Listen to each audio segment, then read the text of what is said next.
Journalist అడ్డాకు స్వాగతం.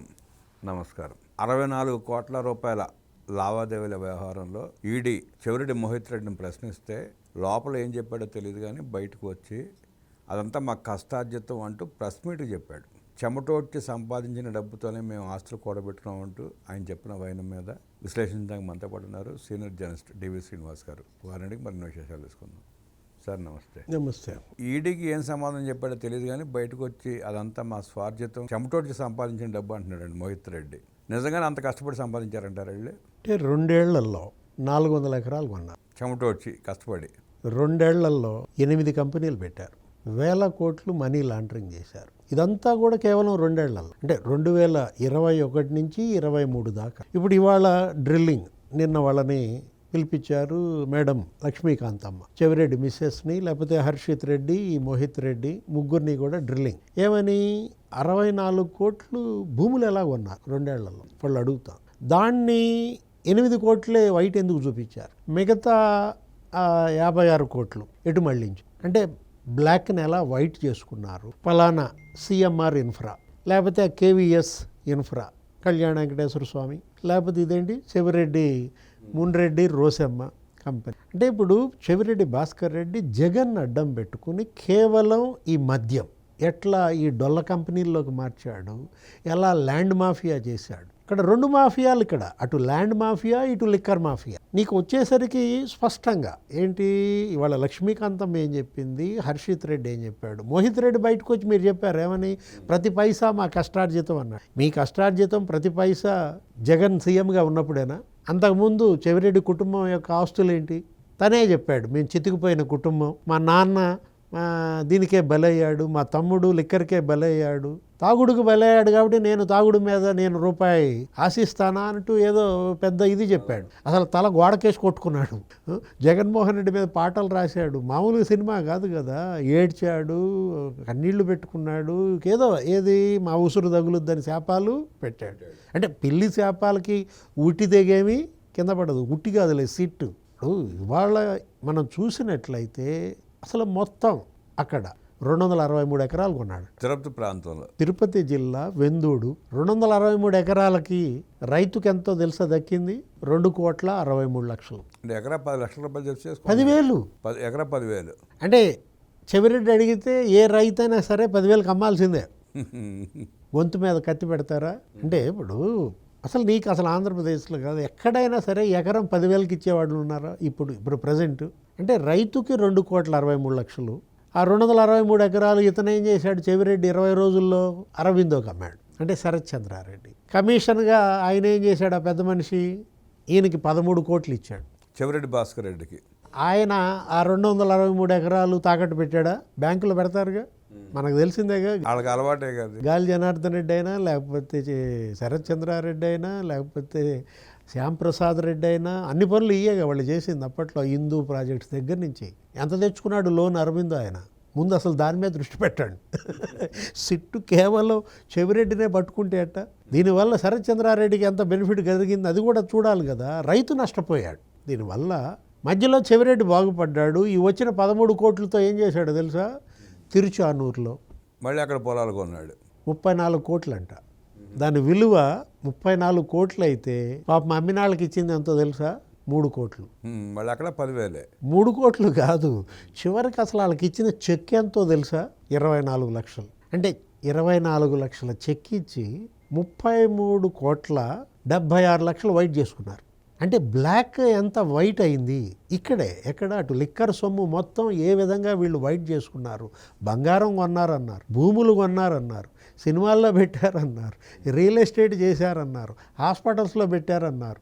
అంటే 7 రకాలుగా మనీ లాండరింగ్, 5 రకాలుగా మనీ రూటింగ్. ఇప్పుడు ఇవాళ మీరు చూసినట్లయితే రామబ్రహ్మం గారు ఆ 3 ఏళ్లలో, నేను చెప్తాను నా లెక్కలు కాదు, సిటీ దగ్గర ఉన్న లెక్కలే చెప్తున్నా, మీడియాలో వచ్చినాయి అన్నమాట. చెవిరెడ్డి కొన్న ఆస్తుల వివరాలు మీకు తెలియజేస్తా. ఒల్లూరు కేవీబీపురం 47 ఎకరాలు 12 సెంటు కొన్నాడు. అక్కడే మళ్ళీ ఒక 2 ఎకరాలు 47 సెంటు కొన్నాడు. తొట్టంబేడు కేవీబీపురం తిరుపతి 7 ఎకరాలు 41 సెంటు. వడమాలపేట అంటే బహుశా నగర కిందకు వచ్చుద్దా, ఆ పక్కన ఎక్కడ ఉంటుంది సార్ అది కూడా. వడమాలపేట తిరుపతిలో ఒక చోట 36 సెంటు, 37 సెంటు, 21 సెంటు కొన్నారు. చిన్న చిన్న బిట్లు. పూడి మళ్ళా వడమాలపేటలో ఒక 21 సెంటు కొన్నారు. ఒల్లూరు కేవీబీపురం అక్కడ చెరొక 5 సెంట్ల పట్టాలు కొన్నారు. చెన్నాయిగుంట రేణిగుంట 6,752 చదరపు గజాలు. తర్వాత రేణిగుంట అక్కడ ఒక 30 సెంటు. ఏర్పేడు రేణిగుంట. రేణిగుంట అంటే మీకు విమానాశ్రయం 3.5 ఎకరాలు. వడమాలపేట మళ్ళీ ఇంకో చోట తిరుపతి దగ్గర, అది కూడా దగ్గర మీకు 13.5 ఎకరాలు ఒక చోట కొన్నారు. 24 సెంటు ఒక చోట కొన్నారు. అసలు సూరప్ప కషం అది మింగి పారేశారు. రేణిగుంటలో మళ్ళీ ఇంకో చోట 20 సెంటు, తిరుచానూరులో 73 సెంటు, నెక్స్ట్ 3 బిట్లుగా కొన్నారు. 3 చోట్ల తిరుచానూరు 73 సెంట్లు. అంటే కన్స్ట్రక్షన్కి పనికి వచ్చే ల్యాండ్స్ మొత్తం కొనిపెట్టారు. రియల్ ఎస్టేట్ ఏది మొత్తం అటు సిఎంఆర్ ఇన్ఫ్రా కావచ్చు, ఇటు కేవీఎస్ ఇన్ఫ్రా కావచ్చు. 8 డొల్ల కంపెనీలు, 16 మంది డైరెక్టర్లు. మీకు వచ్చేసరికి ఆ డైరెక్టర్లు ఎవరు? డ్రైవర్లు, గన్మెన్లు, పని మనుషులు. ఇప్పుడు నవీన్ ఇన్ఫ్రా, ఏంటి దాని పేరు? నవీన్ ఇన్ఫ్రా. నవీన్ కృష్ణ ఎవరు? పిఎనా? ఇప్పుడు అతన్నేగా పట్టుకుంది ఈసీ దగ్గర, ఎలక్షన్ కమిషన్ పట్టుకుంది. 8 crores 8 కోట్ల రూపాయలు పట్టుకుంది. లేకపోతే B1 సర్వీసెస్, కుర్రా డైరీ సర్వీసెస్, తర్వాత వినయ్ ఇన్ఫ్రా, హరీష్ సర్వీసెస్. ఇది గుర్తుపెట్టుకోవాలి. ఏది హరీష్ సర్వీసెస్ అంటే వాడు డ్రైవర్. మునే హరీష్ కుమార్ అనమాట. నెక్స్ట్ జితేంద్ర ఇన్ఫ్రా తమ్ముడు పేరు మీద, లేకపోతే శోభా డెవలపర్స్ అని, ఆ లతా డెవలపర్స్ అని, అటు మరదల పేరు మీద సునంద, అందరినీ దించాడు. బంధువులందరినీ దించాడు, పని మనుషులందరినీ దించాడు. అందరి పేర్లు వాడుకున్నాడు. బినామీలుగా పెట్టి డొల్ల కంపెనీలు నెలకొల్పి మనీ లాండరింగ్ పెద్ద ఎత్తున. అది ఇవాళ చెవిరెడ్డి ఇవాళ మొత్తం బయటకు వచ్చింది, సిట్ తీసింది.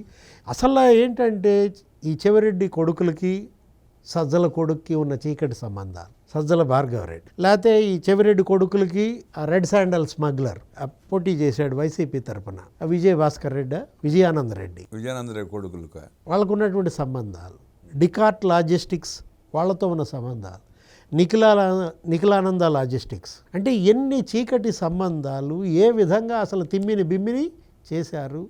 జనం రక్తం తాగారు. ఇదేంటిది? మద్యం కాదు, ఇది విషం. విషాన్ని ప్రజలతో తాగిచ్చి వాళ్ళని చంపేసి వాళ్ళ కిడ్నీస్ లివరు దెబ్బతీసి దాంతో సంపాదించిన ఆస్తులు ఇవి. ఈ భూములైనా, ఈ బంగారం అయినా, లేకపోతే మొత్తం ఈ రియల్ ఎస్టేటు, సినిమాలైనా. ఇప్పుడు కేసిరెడ్డి రాజ్, లేకపోతే వాసుదేవరెడ్డి, బూనేటి చాణక్య, వీళ్ళయే మీకు దగ్గర 441 కోట్లు జప్తు చేసింది ఈడీ జప్తు చేస్తున్నాను ఇప్పటికి. అంటే ఇప్పటికి అసలు వాళ్ళు పెట్టుకున్నదే 3,600 కోట్లు పెట్టుకున్నారు. 3,600 కోట్లు కాదు స్వామి, అసలు 36,000 కోట్లు విదేశాలకు వెళ్ళిపోయింది. అసలు అదే తెగట్లేదు కదా సార్. ఇంకా 3,600 కోట్లు ఎంతవరకు తెగల, ఒక కొలికి రాలా.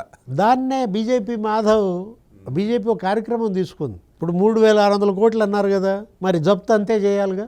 మీరు ఎంత కేసు పెట్టారో అన్ని ఆస్తులు జప్తు చేయాలి. ఇప్పటివరకు జప్తు చేసింది 441 కోట్లే. ఇప్పుడు ఈ 3,600 కోట్లలో కూడా సిట్ ఈడీ ఇంతవరకు గుర్తించింది ఎంత? 1,145 కోట్లే. మనీ ట్రయల్ 1,145 కోట్లు గుర్తించినప్పుడు మీరు 440 కోట్లే జప్తు చేస్తే ఎలా? కనీసం 1,145 కోట్లు జప్తు చేయాలి. ఇప్పుడు ఇవాళ వాసుదేవరెడ్డిని పిలిచారు డ్రిల్లింగ్. ఇప్పుడు నిన్నేమో చెవిరెడ్డి ఫ్యామిలీ డ్రిల్లింగ్, ఇవాళ వాసుదేవరెడ్డి డ్రిల్లింగ్. వాసుదేవరెడ్డి మామని తెచ్చారా? ఆయన రావాలి తప్పదు. మరి ఆయన పేరిట కొన్న భూములు ఇప్పుడు చిల్లకల్లు దగ్గర, జగ్గయ్యపేట, దుగ్గిరాల, బావమరిదిని పట్టుకొచ్చారా? వాసుదేవరెడ్డి బావమరిది లాజిస్టిక్స్ ఒకటి ఉంది. వీళ్ళందరి పేరు మీద తలా ఒక లాజిస్టిక్స్ పెట్టుకున్నటువంటి దీంట్లో అసలు ఒకటి ఇంతవరకు మిథున్ రెడ్డి ఆస్తులు ఎందుకు జప్తు చేయలేదు?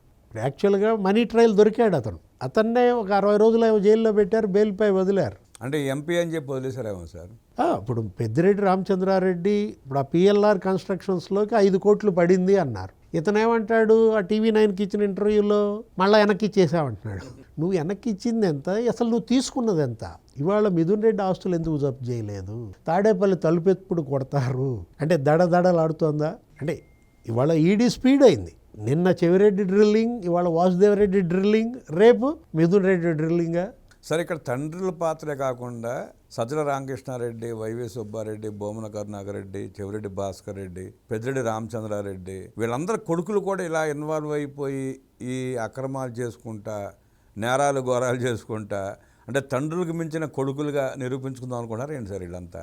అది తేలాల. Bheem space LLP Bheem space LLP, ఇప్పుడు ఇది డొల్ల కంపెనీలు అన్నారు, ఇప్పటికి మనం చూసాం అనేక కంపెనీలు. ఇప్పుడు ఆ భీమ్ స్పేస్ ఎల్ఎల్పిలో వీళ్ళిద్దరు పార్ట్నర్స్. ఇప్పుడు మీరు చెప్పినటువంటి సజ్జల భార్గవరెడ్డి, లేకపోతే ఈయనెవరు చెవిరెడ్డి మోహిత్ రెడ్డి, వీళ్ళ సంబంధాలు చీకటి సంబంధాలు అంటూ అంది అదే. నెక్స్ట్ అతనెవరు విజయభాస్కర్ రెడ్డి, ఎర్రచందనం ఆయనకు వచ్చేసరికి మీకు అతను well task food and beverages private limited. ఆ వెల్ టాస్క్ లోపలికి వెళ్తే బోర్డు ఇంకోటి ఉంది. లోపల వాళ్ళంతా అసలు మాకు సంబంధం లేదు వెల్ టాస్క్ అన్నారు ఉద్యోగస్తులంతా. మీరు ఏ కంపెనీలో పనిచేస్తున్నారయ్యా అంటే మేము నిఖిలానంద లాజిస్టిక్స్ అన్నారు. అది కూడా ఇక్కడ మళ్ళీ ఇప్పుడు ఇవాళ CMR logistics, Nikhilananda logistics, dicot logistics, అసలు లాజిస్టిక్స్ గోదావరిలో ఉంది. ఏది తునే కారుమూరి లాజిస్టిక్స్, అంబటి లాజిస్టిక్స్ ఉందంట. ఎక్కడికక్కడ వీళ్ళు ఏంటంటే వైసీపీ ఎమ్మెల్యేలనే అసలు ఆ లాజిస్టిక్స్ ఏది వీళ్ళ కోసమే 13 రూపాయలది 38 రూపాయలు చేశాడంట జగన్మోహన్ రెడ్డి ట్రాన్స్పోర్ట్ ఛార్జీ. ఆ కేసుకి అంతకుముందు చంద్రబాబు 13 రూపాయలు ఇస్తే ఇతను 38 చేసి 400 కోట్లు ఏమో వీళ్ళకి ఒట్టి లాజిస్టిక్స్ వాళ్ళకే దోచిపెట్టారన్న దీంట్లో. అంటే మెయిన్ పెద్ద దోపిడీ అంతా జగన్మోహన్ రెడ్డి చేసుకుని చిల్లర అంతా వీళ్ళకి అప్పచెప్పి వీళ్ళు మాట్లాడకుండా చేయడానికి ఇవన్నీ అప్పచెప్పినట్టున్నాడు అందరికి తలాకాస్తే. వాళ్ళు ఏంటంటే తిలా పాపం తలా పిడికెడు. పాపం అదే తిలా మద్యం తలా పిడికెడు, మద్యం కాదు తిలా విషం తలా పిడికెడ. విషం వాళ్ళకి కాదు ప్రజలకు కాదు, వీళ్ళు తాగాల. ఆ భూము ఆ ప్రెసిడెంట్ మెడలు సిట్టు లేకపోతే ఈడి డ్రిల్లింగ్ చేసేటప్పుడు మంచినీళ్ళు అడిగినప్పుడల్లా అది ఇవ్వాలి. అంటే వీళ్ళు చేసింది కేవలం అదొక ఆర్థిక నేరంగానో అవినీతి కుంభకోణంగానో ఈడీ చూస్తుందేమో, సిట్టు చూస్తుందేమో, కానీ జనం కోణంలో చూడాలి. ఇదేంటి, ఇది ఒక మానవ విషాదం. మనం అంటోంది అదే, ఇది హ్యూమన్ ట్రాజడీ అండి. 48 లక్షల మంది కిడ్నీస్ దెబ్బతిన్నాయని, 50 లక్షల మంది లివర్ దెబ్బతిందని వాళ్ళ ఆరోగ్యశ్రీ రిపోర్ట్స్ వైద్య ఆరోగ్య శాఖ దగ్గర ఉన్నాయి. ఒక్క ఉమ్మడి తూర్పుగోదావరి జిల్లాలోనే ఈ మందు దాగి 7,000 మంది చచ్చిపోయారంట. అతను ఎవరో డ్యాన్స్ మాస్టర్ ఉంటాడు, రాకేష్ మాస్టర్ అని. పాపం ఇక్కడ హైదరాబాద్లో మంచిగా మందు కొట్టేవాడు, దివ్యంగా ఉన్నాడు, రోజుకో వీడియో పెట్టి అందరికి తిడుతుండేవాడు. అట్లాంటి ఆయన ఎందుకో విశాఖపట్నం వెళ్ళాడంట. వెళ్తే వాళ్ళు ఇక్కడేదో మీ దగ్గర కొత్త పేరు విన్నానయ్యా, పేరు నాకు నచ్చింది, బూమ్ అన్నాడంట. ఆ వీడియో కూడా చేశాడు. మరుసటి రోజు టపా. అంటే ఎంతమంది చనిపోయారు, ప్రజల బలహీనతలను ఆధారంగా చేసుకుని జగన్మోహన్ రెడ్డి వాళ్ళ రక్తం ఎలా పీల్చాడు, దానిపైన విచారణ జరపాలి.